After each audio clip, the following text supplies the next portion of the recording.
Vale mi pana, yo soy el Zurdo y muchachos, luego de dar mis primeras impresiones, mis primeros análisis de lo que fue el partido del día de ayer entre Venezuela y Perú a nivel general, un partido que a mi modo de entender las cosas era cara o cruz y termina cayendo de cara para la selección Minotinto. Ya era hora de que algún partido cayese de cara para la selección venezolana de fútbol. Vamos a hablar un poquito sobre los rendimientos individuales de cada uno de los jugadores y por supuesto sobre el Bocha Batista, que también era el gran nombre bajo la lupa en el partido del día de ayer. Y me parece una buena dinámica porque así extendemos un poco más el análisis y hablamos un poquito más desde otra perspectiva, cosas que a lo mejor ayer se me pasaron por comentar. Aquí tenemos lo que fue el marcador del día de ayer: Venezuela 1, Perú 0. Vemos un poco de las estadísticas: 12 remates de Venezuela contra 11 de Perú, 5 remates al arco de Venezuela contra 1 de Perú.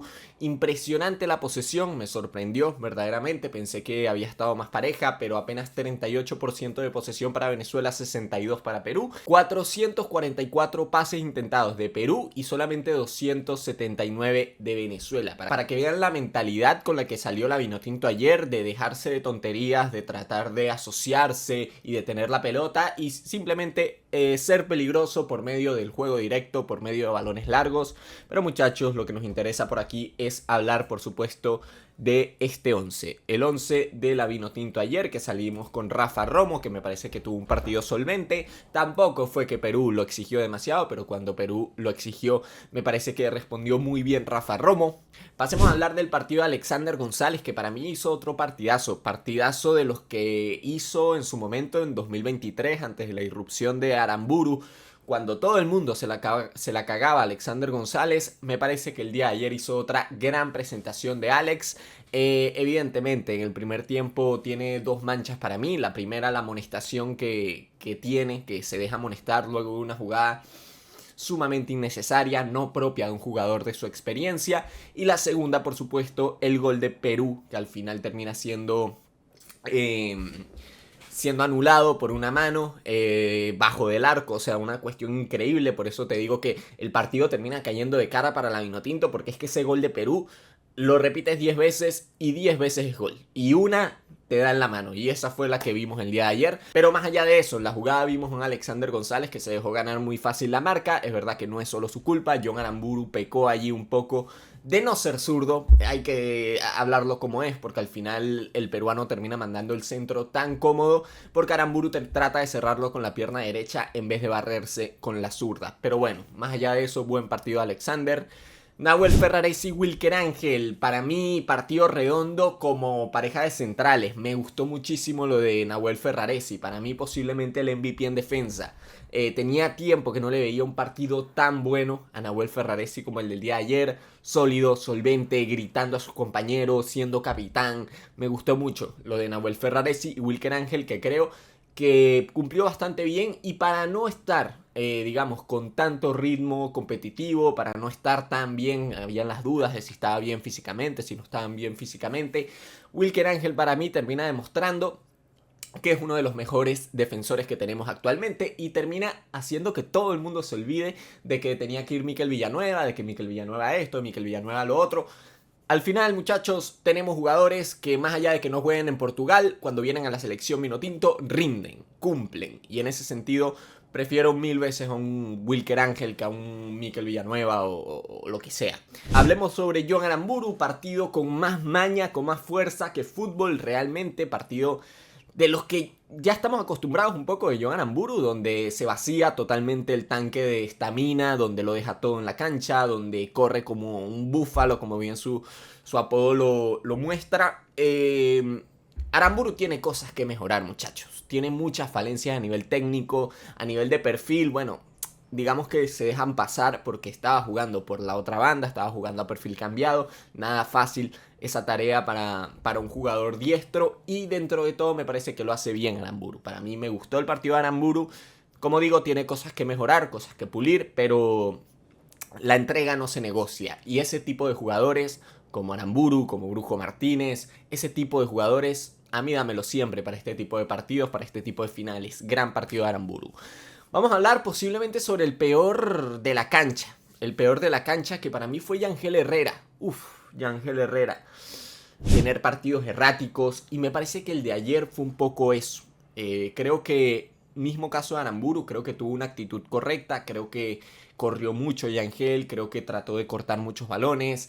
Pero más allá de eso, bro, yo no siento a Yangel Herrera cómodo dentro de este 4-4-2 que plantea Bocha Batista. Me gusta el planteamiento del 4-4-2. Creo que potencia a todos los jugadores, menos a Yangel Herrera y posiblemente a Savarino, que vamos a hablar sobre él más adelante. No me gustó el partido de Yangel, creo que debió ser más protagonista, porque lo cierto es que Brujo Martínez tuvo un partidazo a nivel defensivo y necesitábamos que Yangel Herrera fuese el que se soltase un poquito más y el que apareciese un poquito más en 3/4 de cancha, y no lo pudo hacer demasiado, pese a que lo intentó Yangel Herrera. Vamos a hablar por supuesto de Brujo Martínez, que para mí fue uno de los mejores del campo. Ayer les daba mi podio y ponía a Brujo Martínez en el tercer puesto de ese podio. Partidazo de Brujo Martínez, bro. La gente que quiere constantemente menospreciar a Brujo Martínez o banquear al Brujo Martínez o criticar al Brujo Martínez, yo siento que es que no entienden realmente el contexto de la selección Minotinto. ¿La selección Minotinto tiene jugadores de buen pie? Sí, necesitamos a un jugador que meta. Brujo Martínez no tiene buen pie, Brujo Martínez con pelota no es destacado ni mucho menos, pero Brujo Martínez es un Aramburu, bro, en el sentido de que las corre todas, de que mete todas. Ayer la cantidad de balones que termina recuperando en campo contrario, anticipando y cortando la salida del rival, me parece una total locura. Brujo Martínez se adueñó totalmente de la mitad de la cancha, y es verdad que ya posteriormente, digamos, se le fue acabando el tanque de gasolina y fue bajando, y Perú se fue adueñando un poco más de ese medio sector. Pero el primer tiempo de Brujo Martínez es para estudiar, bro, para que los mediocentros estudien el partido de Brujo Martínez, por lo menos en el primer tiempo. Partidazo del Brujo, partidazo. Uno de los mejores de la cancha, como bien digo. Vamos a hablar sobre Savarino, que Savarino es otro jugador que yo creo que no destaca mucho dentro del 4-4-2. Sabemos que cuando le toca jugar más pegado a la banda, Savarino no se siente realmente cómodo, no encontramos al mejor Savarino, pero dentro de todo yo siento que cuando el partido se volcaba hacia la banda derecha, creo que Savarino trataba de ser protagonista. El problema es que Venezuela, por lo menos en el primer tiempo, estaba volcada prácticamente en su totalidad hacia la banda de Jefferson Soteldo.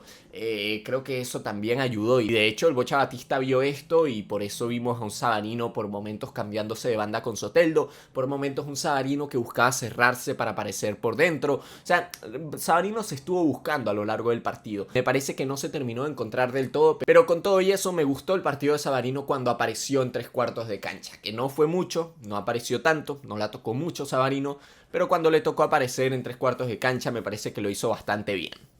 Y hablemos de Jefferson Soteldo, porque les decía que cuando necesitábamos que el equipo, cuando el equipo necesitaba de los referentes, Yangel Herrera, yo sentía que muchas veces no aparecía, muchas veces se terminaba escondiendo, terminaba teniendo un partido errático Yangel.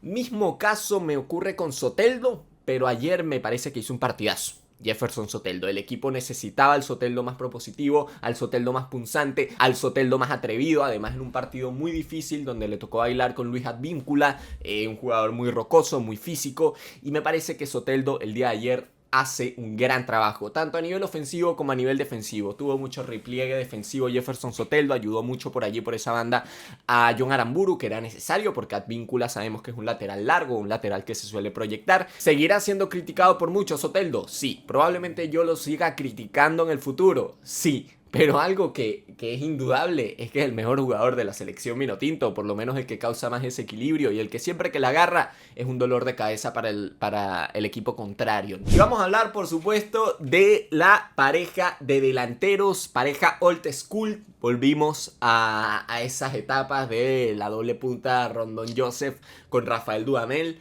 Me gustó mucho el trabajo de la doble punta. Creo que Joseph Martínez supo potenciar a Rondón, y Rondón supo potenciar también a Joseph Martínez. Creo que de los que mejor entendió el partido fue Joseph Martínez, jugando siempre al espacio, a tratar de estar siempre cerca de Rondón para ganar la segunda jugada tras pivoteo. Cuando el equipo no encontraba realmente opción de pase, él era el que salía, mientras que Rondón se quedaba como única punta, se quedaba como referencia en el área. Por si llegaban a tirar el centro, era Joseph Martínez el que salía del área para recibir, para abrir a la banda, para hacer ese desahogo, esos cambios de orientación que necesitaba hacer el equipo por momentos. Me parece que la jugada del penal de la selección Minotinto es una clara muestra de lo que te puede aportar esa dupla Rondón-Joseph. Balón filtrado para Salomón Rondón, que en otro momento a lo mejor tiraba ese centro y no llegaba a nadie. O inclusive otro delantero en cancha y es que ese centro de Rondón no llega a nadie. Muy probablemente, pero Joseph Martínez sabe dónde estar posicionado en el área, sabe dónde buscar los espacios, sabe dónde aparecer y por supuesto sabe cómo venderte la falta porque... porque ese penal, bro. Y bueno, ya di mi opinión sobre el penal. Un penalito, sinceramente. Un penalito, pero que Joseph Martínez lo termina vendiendo bien. Me parece que Joseph termina saliendo muy temprano en el partido. Me hubiese gustado verlo más. Inclusive te diría que me hubiese gustado ver por momentos un Joseph Martínez como única punta. ¿Por qué no? Que entrase Telasco por Rondón y vemos a Joseph como única punta, entendiendo que Rondón estaba exhausto, bro. Exhausto estaba Rondón. Pero bueno, no lo termina sintiendo así Bocha Batista, termina sacando a Joseph Martínez. De los cambios a destacar, podemos destacar a Yonder Cádiz, que me parece que entró con buena actitud, pero que no ganaba un pivoteo, bro. No gana un pivoteo Yonder Cádiz. Bocha Batista tiene que meterse en la cabeza que si va a utilizar a Yonder Cádiz no puede ponerlo a hacer la misma labor que hace Rondón, porque son jugadores diferentes, porque Yonder Cádiz no sabe o no sé, no, por lo menos en la selección vinotinto yo nunca lo he visto jugar bien cuando le toca ser ese pivot, cuando le toca jugar de espaldas al área, cuando le toca aguantar la pelota, no sé, bro. Ayer Yonder Cádiz para mí entró con buena actitud, entró participativo, pero es que no ganaba un pivoteo, bro. No ganaba un pivoteo. Venezuela necesitaba congelar un poquito el balón y Yonder Cádiz no ganaba una. Increíble. Telasco Segovia me parece que ingresa regular, sinceramente. No fue el mejor partido de Telasco Segovia, aunque me parece que su cambio era el más lógico, ¿no? Ya vas ganando 1-0, colocas un tercer mediocampista para equilibrar un poco la media cancha, para ayudar un poquito a Rondón. Me parece que el cambio era lógico, pero no me termina encantando el partido de Telasco Segovia. Cáceres me parece que ingresa bien. Rincón, ¿qué quieres que te diga, bro? Hay una jugada, un mano a mano, Rincón contra Carrillo, que Carrillo literalmente... Carrillo literalmente manda a dormir a Tomás Rincón en ese mano a mano. No sé, para mí Rincón es que cada vez veo más a Rincón para aportar, sinceramente, a esta selección vinotinto. Por lo menos en el campo de juego. A lo mejor puede aportar mucho en el vestuario, pero yo cada día veo más lejos a Tomás Rincón de un buen nivel competitivo, sinceramente. Me parece que no ingresa bien Tomás. No por nada, sino por lo mismo de la edad, por el físico, porque ya no le da. Que es totalmente normal que ya no le dé. Y muchachos, toca hablar por supuesto de Fernando Bocha Batista, que yo lo dije ayer, creo que termina salvando su cargo por la mínima. Pero muchachos, yo quería hacer una breve reflexión sobre eso, y es que a mí me parece que Batista el día de ayer saca el partido, y yo creo que el Bocha Batista por fin entendió que chévere tu discurso que no somos menos que nadie, pero hay una realidad, y es que estamos peleando el top 4 de peores selecciones del continente. ¿Ok? Que si no ganábamos ayer nos quedábamos afuera, bro. Esa es la realidad y yo creo que sinceramente Bocha Batista el día de ayer se da cuenta de que tenía que dejar de inventar, de que tenía que dejar un poquito de lado su discurso, su película o la película que nos vendía, que nos quería vender y que se vendía él mismo, bro. De que íbamos a salir a ser protagonistas, de que íbamos a salir a tener la pelota, de que íbamos a salir a tener sociedades en 3/4 de cancha. Yo creo que el día de ayer él entiende que se tiene que dejar de esa mariquera. Yo creo que el día de ayer, muchachos, Bocha Batista plantea un partido a los César Farías. ¿Y sabes qué? Me parece perfecto. Me parece que esta selección vinotinto, si va a clasificar al Mundial, va a ser como César dijo. Va a ser con el cuchillo entre los dientes, bro. No va a ser como Bocha Batista llegó diciendo que no somos menos que nadie y que vamos a salir a dominar los partidos. No va a ser así, bro. Olvídense de esa película. Va a ser cuchillo entre los dientes, porque así es la historia de la selección vinotinto, cuchillo entre los dientes. Y te digo una cosa, si Bocha Batista abraza esa filosofía y Bocha Batista empieza a jugar así el resto de partidos que quedan, tanto de visitante como de local, salvo el de Bolivia, que a Bolivia sí hay que salir a matarlo aquí, yo creo que clasificamos a la Copa del Mundo. Yo creo que clasificamos, inclusive te diría que podemos llegar a sobrepasar el repechaje, ¿no? Que también, o sea, si quedamos de séptimos, recuerden que vamos al repechaje, que todavía no acaba la cosa. Pero yo creo que si abrazamos un poquito la filosofía de César Farías, abrazamos un poquito la mentalidad de que, muchachos, lo que quedan son finales de verdad. Y hay que jugarlas como tal. Y hay que sufrirlas, porque no nos sobra nada. No nos sobra nada, muchachos. Me parece que mejor frase que el no somos menos que nadie a día de hoy es no nos sobra nada. No nos sobra nada. Y hay que salir a jugar los partidos como si no te sobrase nada.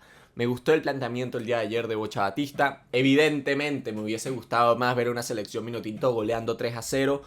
Pero a día de hoy yo lo veo imposible con este cuerpo técnico. Me parece que al cuerpo técnico no le da. Ni siquiera creo que sean los jugadores. Creo que al cuerpo técnico no le da. Ya tuvo 2 años y medio Bocha Batista para tratar de imprimir su idea, para tratar de hacer algo a nivel de estilo de juego que lo representase un poco y no pudo. No le da al cuerpo técnico. Eso me ha quedado más que claro. Entonces yo creo que es muy buena estrategia por parte del Bocha, y eso sí se lo aplaudo, el abrazar un poco la filosofía de César Farías y decir, ¿sabes qué? 2 líneas de 4, juego directo, Rondón que pivotee, cae un golito, nos metemos atrás. Yo creo que si seguimos por esa línea, se clasifica al Mundial. Esa es mi reflexión. Así que bien, Bocha Batista, me gustó el trabajo del técnico el día de ayer. Y muchachos, es que lo dije ayer, lo que toca es sufrir a partir de ahora. Lo que toca es sufrir. El que crea que a esta Venezuela le sobra algo, no vio el partido ayer. Porque Perú no tenía nada y nos complicó el partido. Sin nada más que decir, esto ha sido todo por el video del día de hoy. Un video hecho por el zurdo para Red Wine. Déjame saber tu opinión acá abajo en los comentarios de lo que digo. Si estás de acuerdo conmigo que Bocha Batista el día de ayer fue más César Farías que Bocha Batista, porque me lo pareció honestamente. Deja tu like, comparte, sígueme en redes. Sin nada más que decir, esto ha sido todo por el video del día de hoy. Un video hecho por el zurdo para Red Wine. Un saludo y hasta la próxima.